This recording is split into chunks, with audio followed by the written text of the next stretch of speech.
Setiap tahun ajaran baru tiba, kita selalu disuguhkan semacam parade pembantaian massal kecerdasan anak manusia dengan nama seleksi ujian tulis, SNMPTN, SBMPTN, atau sejenisnya.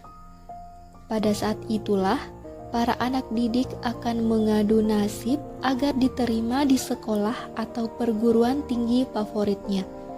Parameter kecerdasan mereka hanya diukur dengan secarik kertas berisi kumpulan soal-soal yang tak semua siswa menyukainya.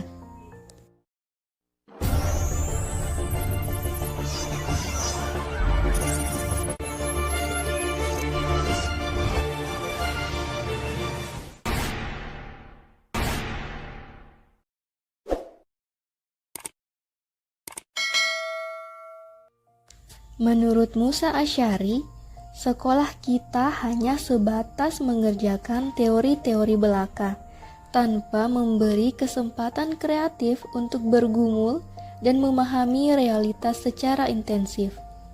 Tak heran bila kita seringkali melihat seseorang yang telah menyelesaikan studinya, maka habislah ilmu yang dihafalkan.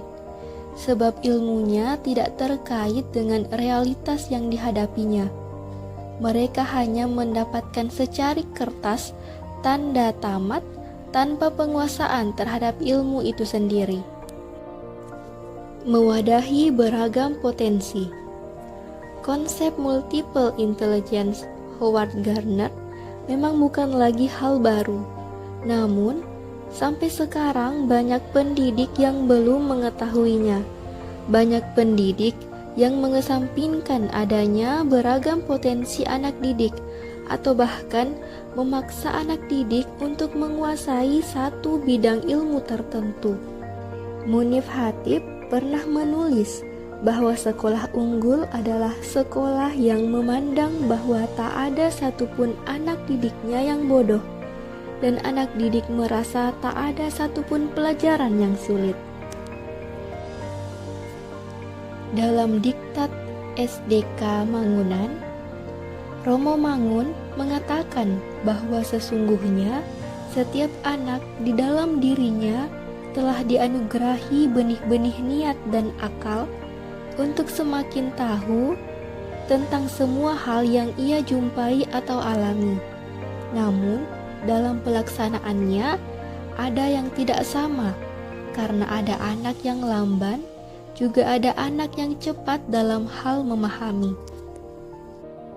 Bagi Romo Mangun, tugas pendidikan adalah mengantar dan menolong anak didik untuk mengenal dan mengembangkan potensi-potensi dirinya, agar menjadi manusia yang mandiri, dewasa, dan utuh.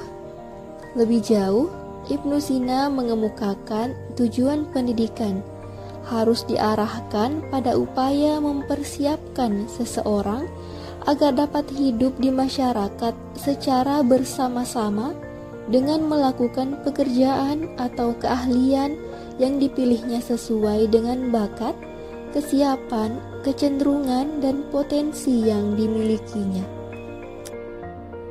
Sehingga lembaga pendidikan hanya bertugas untuk ikut menggali bakat sesuai dengan minat dan kecenderungan potensi yang dimiliki setiap anak didik.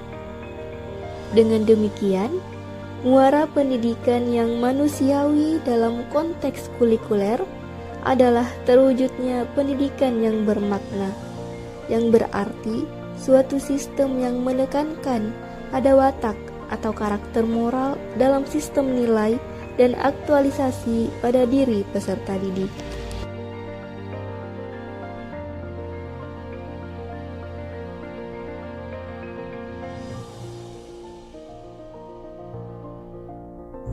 Ayo membaca.